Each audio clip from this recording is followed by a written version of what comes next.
Welcome back kabatas. Medyo matagal-tagal tayong hindi post ng ating discussion.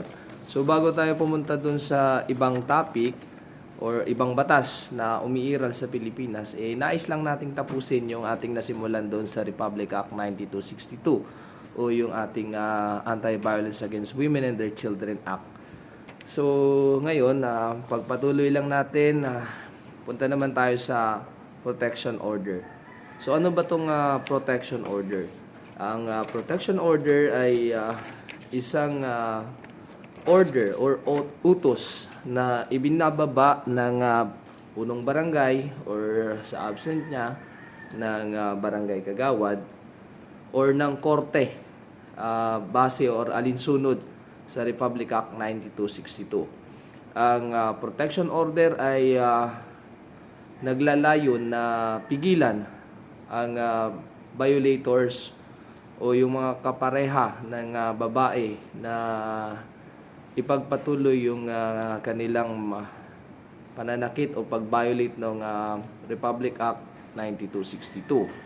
So nabanggit natin nakaraan na sa protection order merong tatlong klase na pwede nating i-avail under Republic Act 9262. At isa na rito yung Barangay Protection Order.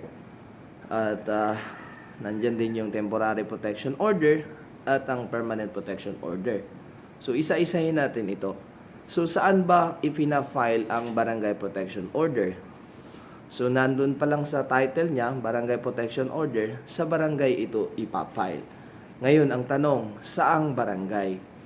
Base sa ating Republic Act 9262, susundin natin ang venue ng nasusulat sa Republic Act 7160 or yung Local Government Code of the Philippines, particular na yung sa provision ng venue ng pagpapile ng kaso sa katarungang pambarangay.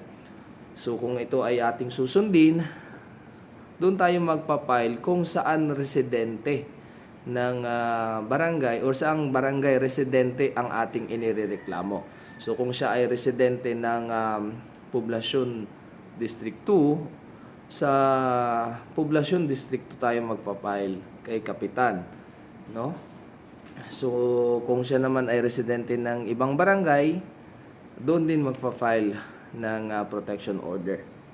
Ngayon, gaano naman kahaba or katagal ang bisa o ang buhay ng protection order na inisyu ng ating punong barangay?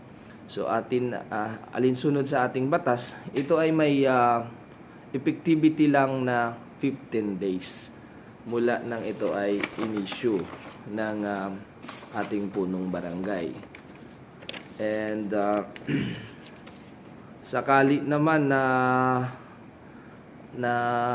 nais pang palawigin ng ating biktima ang proteksyon na kanyang nais laban sa abusado niyang kapareha, pwede siyang mag-file sa korte ng protection order kung saan ito ay maaaring itrato ng korte bilang permanent protection order. At kung sakaling ma-file na ang protection order sa korte, ang korte matapos nitong mag-conduct ng ex parte determination ay maaari na itong maglabas ng temporary protection order. So sa pangalan pa lang, temporary, pansamantalang proteksyon ng nagpa-file ng petition or ng biktimang babae habang dinidinig ang permanent protection order. So usually, ang buhay ng temporary protection order ay 30 days. Pero pwede itong i-extend ng korte hanggang sa makapag-determine o makapagpasya ang korte kung papayagan ba ang permanent protection order. So, attorney, usually may pagkakaiba ba yung tatlong klase ng protection order? Ang generally ay masasabi natin na ang tatlong protection order ay naglalayon na protektahan ang biktima para sa posibilidad ng pagpapatuloy na pang-aabuso ng kanilang kapareha.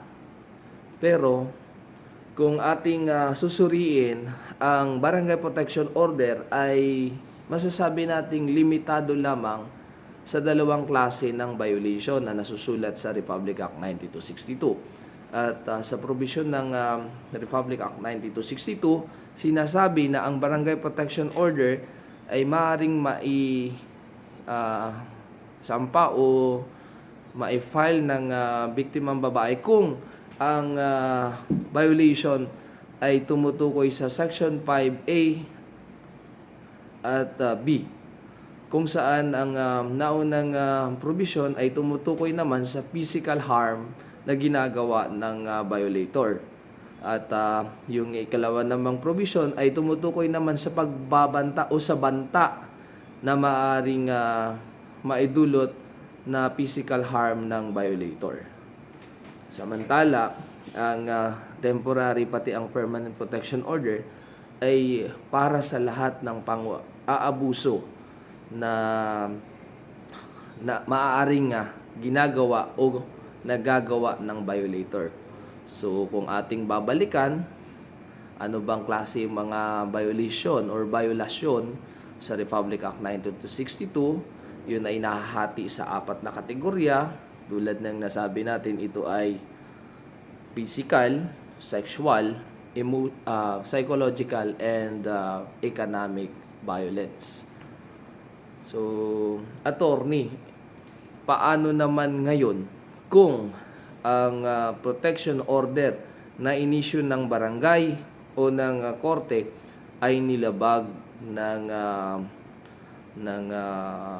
kaparehan ng babae or ng tao na inuutusan na huwag lumapit sa babae o sa kanyang kapareha. So, nasusulat din sa ating batas sa Republic Act 9262 ang maaaring maging remedyo na maaari nating i-avail or maaari nating puntahan kung sakaling ang mga nasabing protection order ay lalabagin ng ating violator or ng tao na inuutusan na wag lumapit sa kanyang kapareha. So, kung ito ay barangay protection order, ang complainant ay maaring o rather, ang reklamo ay maaring i-file